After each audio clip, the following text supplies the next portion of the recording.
Okay, platypuses, I have a very exciting lesson for you today. So today you are going to write your newspaper report. I hope you got on well yesterday writing your plans and you have all of your ideas. And today I'm just going to go over what you need to include. And I cannot wait to read your newspaper reports.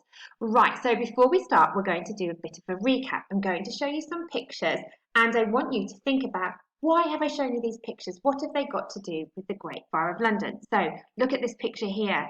What is it to do with? Why have I put a loaf of bread on here? Can you remember? Have a think about it. Pause the video if you need to. Okay, so we know that the person who started the fire, he was called Thomas Fariner and he worked in a bakery, okay? And he forgot to put out the fire in his oven and that's how the fire started. So that's why the loaf of bread is there. Okay, have a look at this one. Ooh, look at this picture here. Have a think about it. What is this clue? What is it reminding you of? It is reminding you of something to do with the Great Fire of London. Now, do you remember? The houses were all made out of wood at the time of the Great Fire of London, and that's why the houses burnt down so quickly and the fire spread. Well, that was one of the reasons anyway. Okay, ooh, what about this one? This man is squashed between two houses. Why have we got this picture here? What has that got to do with the Great Fire of London? Can you remember another reason why the fire spread so quickly? Because the houses were so close together, okay, and it helped the fire to spread easily. Ooh, what's going on here? Look at this picture. What has it got to do with the Great Fire of London? Do you remember?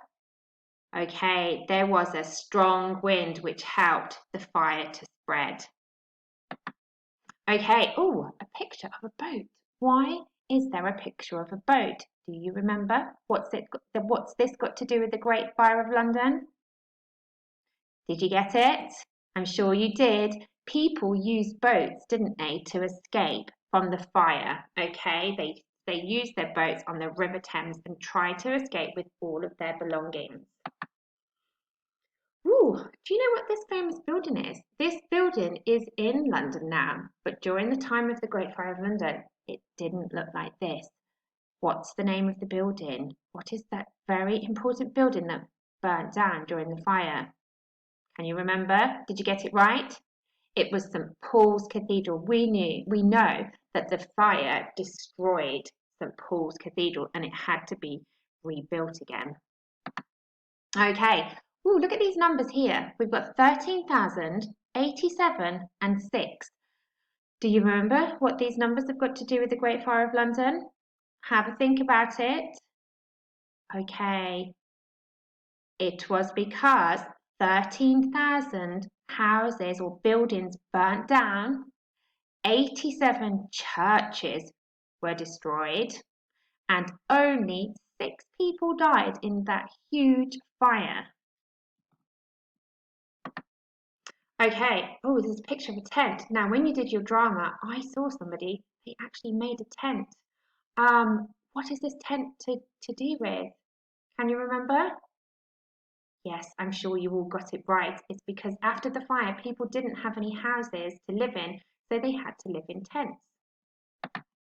Okay, so we're going to think now about our newspaper report. Now, can you remember this one that we looked at yesterday? I read this one out to you and we looked at all of the features. Okay, so we looked at so first of all, there's a picture with a caption. We had the date, okay. Now, this is an online news report, okay. It's not a paper one, but this is an online one, so it's slightly different. This is can you remember? It's the headline. And then we had that very first exciting sentence to grab people's attention, okay? And then all of the writing is what is it? Okay, these are the facts, okay? And these are the who, the how, the why, the where, the what. All of those questions are answered in the writing, telling us more about the fire, okay? So that's an example of a good news report. Okay, so you can go back to that at any point to help you. And we're just going to recap on some of the features. Okay, so can you see this space here? So we've got the name of the newspaper, the London Gazette, and then this is a space to do the headline. Can you see here? So at the top, underneath your newspaper name, you will usually have a headline. Okay, so hopefully in your plan, you've already got your headline. Remember, I asked you to do a headline, think of an exciting headline. So you should have that on your plan. You will need to use your plan today to help you with your writing. So let's have a look. Oh, do you remember what else you had to do? You had to think of an eyewitness. And I'm going to explain again. So remember, an eyewitness is somebody who saw what was happening or sees what's happening at the time. So this happened in the past.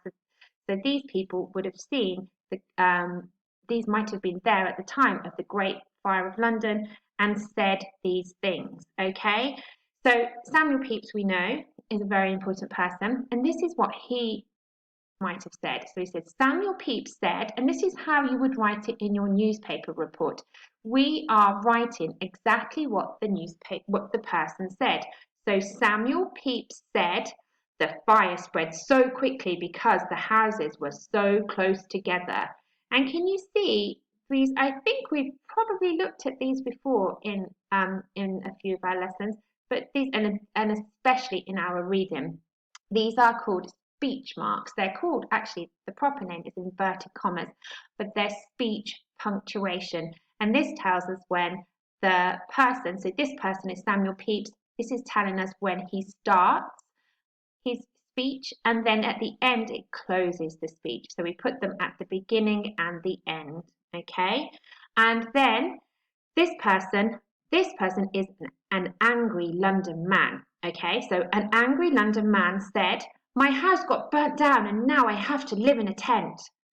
Okay, so can you see, we can see the speech punctuation again at the beginning and at the end. It only starts and ends at the bit that's been spoken, okay? We don't need to put this part, we don't need to use the speech punctuation here because this is just telling us who said it.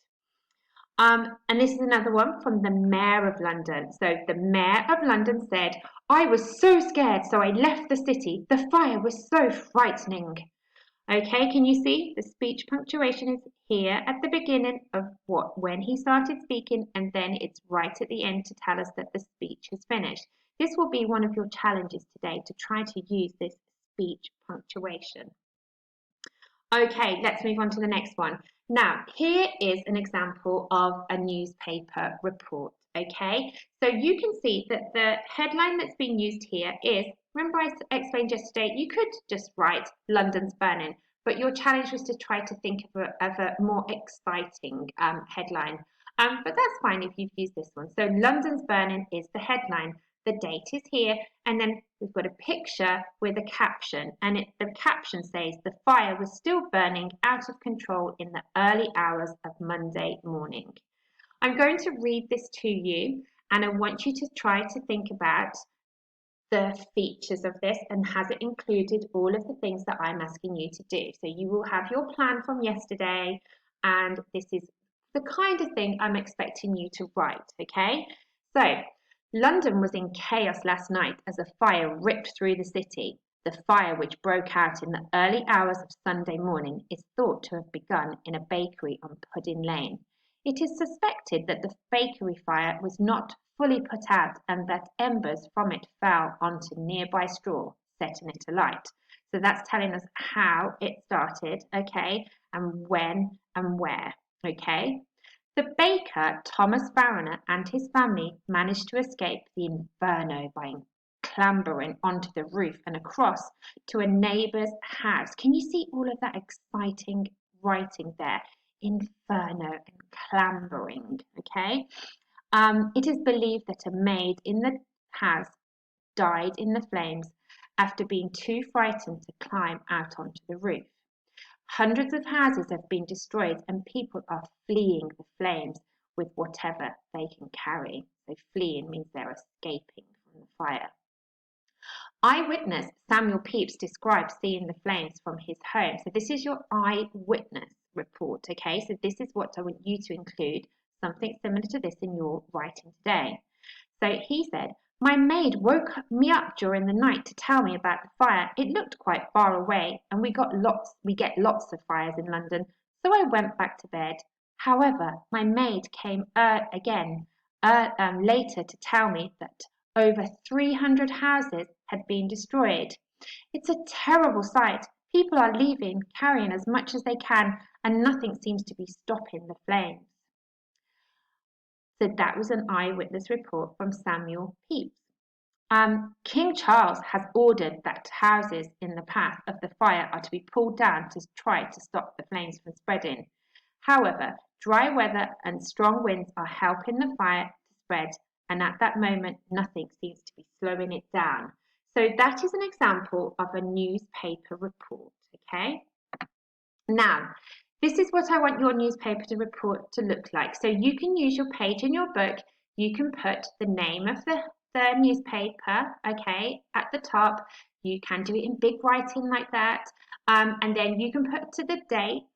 And then you can do your headline. And again, the headline needs to be in big, bold writing, okay? So you can be a bit fancy with that, okay? Then it comes on to writing your actual newspaper report. Here you can see that I've started just with my opening sentence. A huge fire has been burning fiercely in London since yesterday morning.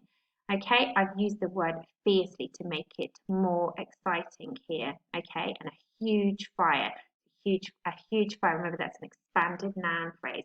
Unstoppable fire. It's describing the fire. Okay, this is where you would do your picture, and this is where you will do your caption. So you just need to set it at something similar to this on your page. Okay, here are some sentence starters that you might find helpful. Okay, you can use these in your writing. So if you get stuck, just come back to this page and have a look. These will help you start your sentences. And then finally, this is the success criteria for today. So how can I write a successful report about the Great Fire of London? Okay, so for it to be good, I want you to have used your best handwriting and sentences that make sense. Okay, like always. For it to be very good, I want you to have used your knowledge of the Great Fire of London accurately. That means I want the facts, the actual facts about the Great Fire of London. So nothing made up, they have to be true facts. For it to be brilliant, I would like you to have used an interesting headline. Remember, I spoke about that, and written in the style of a newspaper report. We've looked at newspaper report examples, so you can go back and have a look and try to make yours sound like that. Don't copy it. Use your own sentences, but you can use those as a guide like we do in class. And then for it to be absolutely fantastic, you should try to use speech marks correctly. Remember, when you do your eyewitness report, this is what somebody has said, so you need to use those speech marks to tell us that they have spoken, and included some expanded noun phrases. Okay, so the expanded noun phrases are those describing words, describing the fire, a huge fire, okay, things like that. So I cannot wait to see your newspaper reports. So remember, come back to this, have a look at it, and don't forget to send your work in to me. Okay, so good luck with your writing, platypuses, and I look forward to reading them.